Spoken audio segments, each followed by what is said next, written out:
અને સમાચારની વાત કરીએ તો ગીર સોમનાથમાં ફરી એકવાર બુલડોઝર ફરી વળ્યું છે। સોમનાથ રેલવે સ્ટેશન નજીકના દબાણો હટાવવામાં આવ્યા।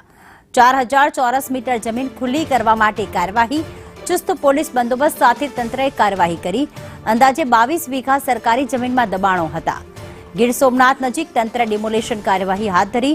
સોમનાથ રેલવે સ્ટેશન નજીક સરકારી જમીન પર મોટા પ્રમાણમાં દબાણો દૂર કરવામાં આવ્યા। સરકારી સર્વે નંબર 831 માં ડિમોલેશન કરવામાં આવ્યું।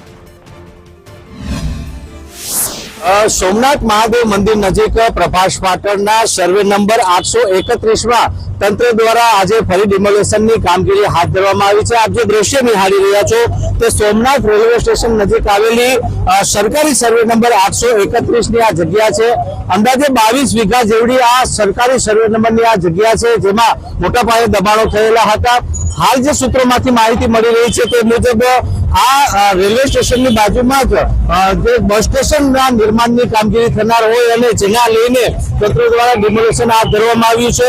જે તંત્રના જણાવ્યા મુજબ અંદાજે 4000 ચોરસ મીટર જેટલી જગ્યા છે તે ખુલ્લી કરવાની કાર્યવાહી આજ વહેલી સવારથી જ હાથ ધરવામાં આવી છે।